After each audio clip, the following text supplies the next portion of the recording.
যে আম্মা তুমি কি খাইছো? তোর বউ কি সুন্দর ড্যাংডাঙায় বিস্কুট খাইতে আইছে। আম্মা কি হ্যাঁ কি জিগা নাস্তা বানায় নাকি জিগা। আম্মা আমি বিস্কুটটা খাই তারপর নাস্তা বানাই। তোর বিস্কুট খাই নাস্তা বানায় লাগবে না, আগে আমার লাগে নাস্তা বানাবো, তারপরে তোমার যদি কিছু থাক খাইবা। হ্যাঁ আমি কয়টা বাজে? বেলা প্রায় 10টা বাজে, আমি এখন পর্যন্ত না খাওয়া। আমি হাই প্রেশারের রোগী, আমার ওষুধ খাইতে হয়। আমি ওষুধটা কি খাইয়ে খামো? আম্মা আপনি তো এমনি তো তুমি এত মুখে মুখে কথা কাও বৌমা, তুমি এত মুখে মুখে কথা কাও। আমি তোমার শাশুড়ি না, তুমি আমার শাশুড়ি। হ্যাঁ কি এমন করছ, কি এমন করছ কে? হ্যাঁ আমার মুখের উপর কথা কবি তুই? তো চুপ করে দাঁড়া। কি হ্যাঁ একদিন আমি দেখলাম না তুমি সুস্থ মতো ভালো মতো রাস্তা বানাইছো, আমি চিল্লাচিল্লি না করলে তুমি কোনো কাজ করো না। কি লেগা তোমার কি আছে সুখের সাজাই থাকার লেগা? কথা কও না কে সুখের সাজাই থাকবো তোমারে? হ্যাঁ আম্মা আমার শরীরটা ভালো লাগছে। মুখে মুখে তর্ক করবে না, যাই নাস্তা বানাই নিয়ে আসো আমার জন্য। এই বলো তো যারা এটা কাটাস না কা। আর বেলা কয়টা বেজে গেছে, এখনো নাস্তার জন্য ডাক দিল না কেন? দেখি তো ডাইনিং টেবিলে নাকি। ও মা, ডাইনিং টেবিল তো ফাঁকা, নাস্তা কি বানায় নাই বান্দির জিয়ে? রুমে নাকি দেখি তো। না রুমে নাই তো, বান্দির যে রুমে নাই, নাস্তা বানায় নাই, কই গেছে? হ্যাঁ দেখি তো ওই রুমে নাকি।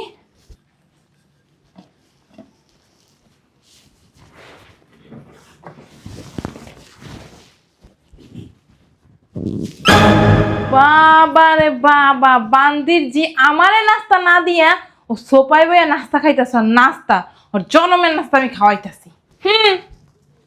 কি শাশুড়ির নাস্তা বানাই দাও না, আর এখানে তুমি চাগাই পড়ে খাইতে বইছো। লোভ তো অনেক ভালো বৌমা তোমার, তুমি আমার জন্য নাস্তা বানাইছো?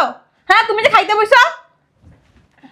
না মানে আম্মা আমি তো কারোর জন্যই নাস্তা বানাই না। ও কারোর জন্য নাস্তা বানাও, তোমাকে ঠিকই বানাইছো, কেন বানাও না তুমি? আম্মা আমার শরীরটা না তেমন ভালো না, আর আমি তো আমার জন্য নাস্তা বানাই নি।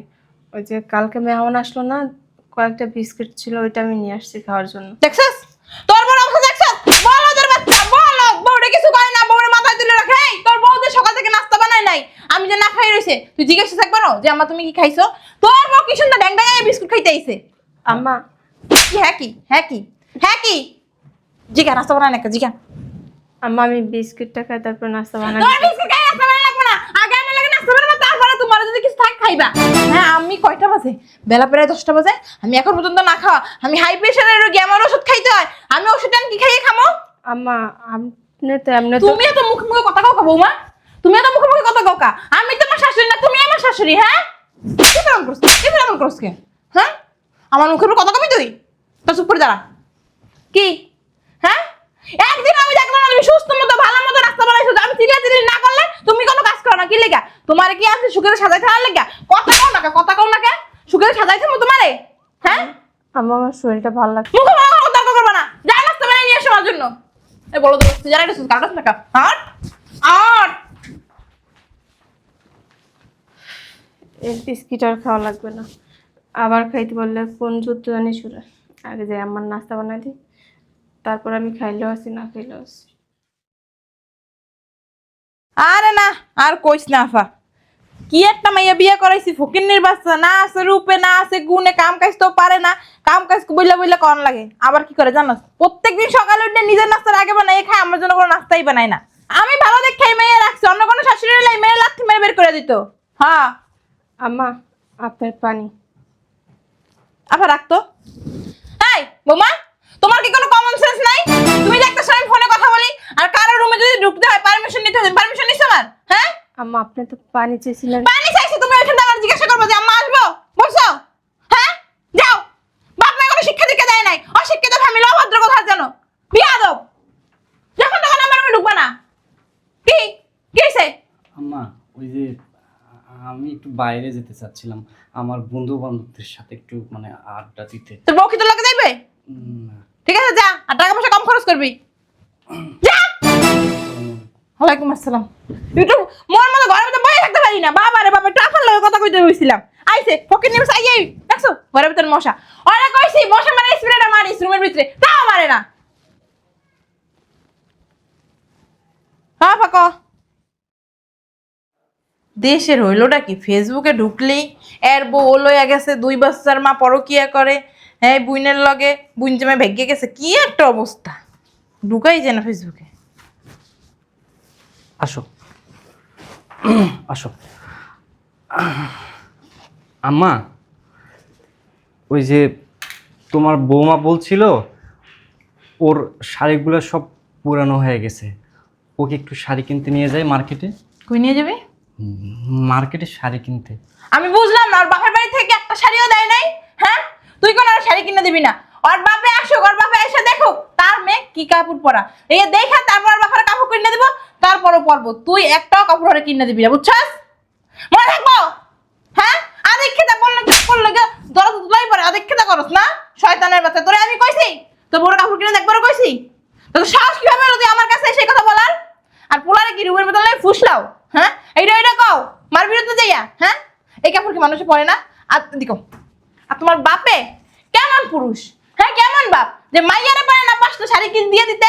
হ্যাঁ, বিয়ের সময় কি একটা শাড়িও দেয় না তোমার বাপে? যাবো দরজা। চলো, আম্মা নিষেধ করছে।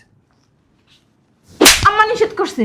হ্যাঁ, কথাটা বলার আগে একবার ভাবলি না যে আম্মা শুনলে আমার যে দিব? যা, আর যাই বড় আসলে নিচে ঢুকিস না। আম্মা, আমার ভুল হয়ে গেছে। যা, শয়তানের বাচ্চা, একটা বলদ জন্ম দিছি, তোরে না জন্ম দিতে একটা কুত্তা জন্ম দিতাম তা ভালো আছিল। বুক ধরা, যা রুমে যা, শয়তানের বাচ্চা।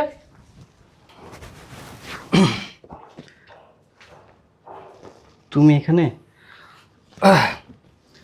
বুঝলাম না, রাত হয়েছে অনেক, ঘুমাবে না? চলো। ওঠা, উঠতে বলছে, এখান থেকে ওঠা, ওঠা। তুমি যে এখানে বসছো, তোমার মার পারমিশন নিছো? তুমি যে আমার হাত ধরছো, তোমার আম্মারে জিজ্ঞেস করে আসছো? উঠো, উঠতে বলছি। সমস্যা কি? তুই তো পুরুষ না, পুরুষ না মানে কাপুরুষ। তুই তোর পুরুষত্ব শুধু এই রুমের ভিতরেই দেখাইতে পারিস, রুমের বাইরে না। রুমের বাইরে তোর আম্মা যদি তোর উঠতে বলে তুই উঠোস, তোর আম্মা যদি তোর বসতে বলে তাইলে বসোস। বিয়ে কেন করছিলি? ভালোবাসা তোর হাত ধরা কি আমার অপরাধ হয়েছে? তুই যখন তোর আম্মার ভক্ত, তা তোর আম্মা নিয়ে থাকতি। যেই পুরুষ বউর কোনো চাহিদা পূরণ করতে পারবো না, বউর নিয়ে একটু ঘুরতে যেতে পারবো না, তার মার পারমিশন ছাড়া বউর হাতটাও ধরতে পারবো না, তাহলে সে বিয়ে কেন করছে? বিয়ে কেন করছে? মার আচরণ নিচে পড়ে থাকতো। তোর আমি পায়ে ধরে বসেছিলাম? তুই প্রতিদিন আমার বাসার সামনে গিয়ে পড়ে থাকতি। আমার বাপ তো রাজি ছিল না তোর কাছে বিয়ে দেব। তারপরে তোর আম্মা, ওই যে মহিলাটা, ওনারা না আম্মা বলতে আমার ঘিন লাগে। নিজের ছেলে পরের মেয়ে না, নিজেরটা 16 না, পরেরটা একা নেওয়া না। তোর মতো পুরুষদের না বিয়ে না করাই উচিত। বিয়ে না করে একা একা থাকবি, ওইটাই তোদের জন্য মঙ্গল। না বোর কাছে মার খেতে হইব, না মার কাছে যাইতে হইব। তোরে বলে দিতেছি, তুই যদি আমার ধারের কাছে আসার চেষ্টা করিস, তোরা না খুন করে দিব। তোর আম্মাকে এটা আমি ভুলে যাব। এতদিন অনেক অত্যাচার সহ্য করছি তোর মার। আমার কি মনে হয় আমি মানুষ না? আমি কি রবট? আমারে যেমনে চালাবি এমনি চালাবি। তোর আম্মা যে কইলো আমার বাপের বাসা থেকে কি দিছে, কি দেয় নাই আমার বাপ। শাড়ির কথা যে বললো, শাড়ি, আমার শাড়ি তোর আম্মা পরতাছে। ওনার কি লজ্জা শরম বলতে কিছু নেই? ছেলের বর জিনিস নিয়ে নিজে পরে, বুইরা বয়সে বিন্দ্রতে হয়েছে তোর মার। ইয়াংসার সাথে তোর মারে কি আরেকটা হাঙ্গা দিবি? এখন কি ওনার বিলাসিতা করার দিন না আমার? এখন এখন কেন সৃষ্টি করস? তোর আম্মা যখন এটা বললো তখন কেন কথা বললি না? তখন কেন কথা বললি না? তারপরে কি আমার স্বর্ণ গহনা গলার সেটমেট যা আছে সব নিয়ে রেখে দিছে। শুধু কি এই যে এই কাপড়গুলো দিছে, এগুলো না কাজের লোকও পরে না তোদের বাড়ির। তোদের বাড়ি বলতে বলিব, তোর আম্মা পরতো কাজের লোক না পড়লেও, কিন্তু আমাদের বাসায় যে কাজের লোক আছে না, ওই কাজের লোক এইসব কাপড় দিয়ে না ঘর মুছে। আর তোর আম্মা আমার শাড়ি পরা ফুটানি করে, আমার জিনিসপত্র আবার আমারই কথা শোনার কথা কেন? তোদের হাতের ফাঁক দিয়ে পড়ে গেছি। আমার বাপে কি ভাতের অভাবে তোর কাছে বিয়ে দিছে? টাকা পয়সার অভাবে দিছে? শুধু তোরে ভালোবাসছিলাম বিদায় আমার বাপ তোর কাছে বিয়ে দিছে। আর নাইলে না তোর মতো ছোট লোক ছেঁচটা ফকিন্নিদের কাছে আমার বাপ জীবনও তোরে আমার বিয়ে দিত না। তোরে আমি বেড়ে দিতেছি, এই যে এই মুহূর্তে তোর বাসা থেকে আমি বেরো যাব। তুই আমার বাবার বাড়ির 30 সীমানে যদি দেখছি না গেছো, তোর হাত পা ভাইঙ্গা 4 রাস্তার মোড়ে ফালায় তুমি। তুই যে আমার হাজবেন্ড এটা ভুলে যাব। তুই তো হাজবেন্ড না, তুই হচ্ছে অদম। তুই এখন থেকে হাতে চুরি পরে থাকবি। তোরে তো পুরুষ রূপে মানায় না। তুই শাড়ি পরবি, চুড়ি পরবি, লিপস্টিক দিবি, কাজল দিবি, তারপর ছাইয়া মতো হাতের এমন করবি রাস্তায় গিয়ে গিয়ে। তাইলো না তোর ভালো ইনকাম হইব, তোর আম্মার কাছ থেকে টাকা নিয়ে নিয়ে চলা লাগবে। তুই তুই বিয়ে করছিলি কেন?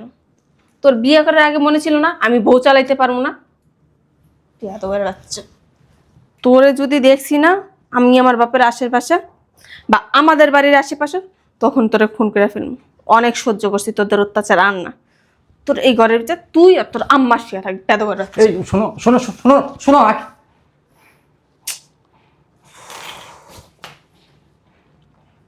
আমার বউ তো ঠিক কথা বলছে। আমার বউকে আমার মা সব সময় খারাপ ব্যবহার করতো, তার গায়ে হাত পর্যন্ত তুলতো। আমি কোনো প্রতিবাদ করতাম না, সব কিছু দেখাও না দেখার ভান করতাম। আমি যদি একটু শক্ত হতাম, প্রতিবাদ করতাম, তাহলে আজকে আমার এই সংসার ভাঙার মতো অবস্থা তৈরি হতো না। সব দোষ আমার। আমি এক্ষুনি আকির কাছে যাব, গিয়ে যেভাবে হোক ক্ষমা চাইব, আকিকে বুঝাবো, আকি আমি তোমাকে অনেক ভালোবাসো। শোন ফকিনির বাচ্চা, ডিভোর্স দিতে গেলে তোর টাকা লাগে, ওই টাকা তো তোর নেই, তোর তো কামাই করার এই মুরুদ নেই। আমি গিয়া আমার বাবার বাসা থেকে তোর ডিভোর্স লেটার পাঠাই দিই, শুধু কষ্ট করে একটু সিগনেচারটা দিয়ে দিস, এর চেয়ে বেশি কিছু তোর করা লাগবে না। এই যে পারলে লাগেজটা চেক করতে পারস, শুধু 2টা কাপড় নিয়ে যেতেছি, আর আমার যা জিনিসপত্র ছিল ওগুলো এনেছি। তোদের মতো ছোট লোক ফকিরদের বাসা থেকে কিচ্ছু নিনি, আমার বাবা আমার জন্য যা দিয়েছিল ওগুলো এনেছি।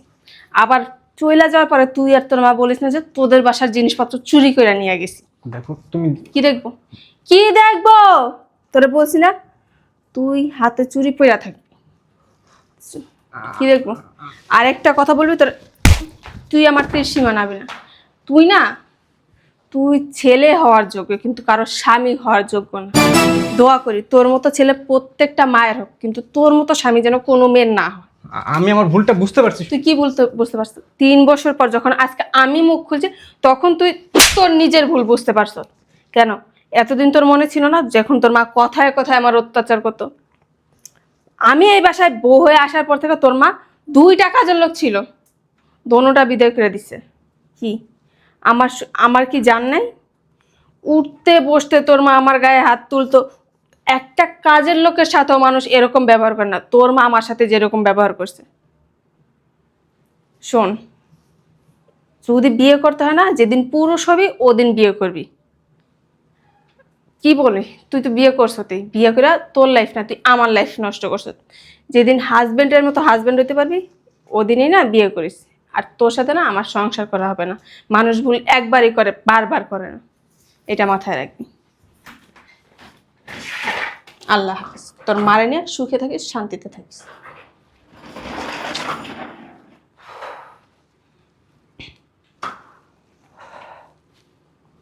শেষ হয়ে গেল আমার এত সুন্দর সাজানো গোছানো সংসারটা, শেষ হয়ে গেল শুধুমাত্র মার কারণে। এরকম মা যেন কারো না হয়।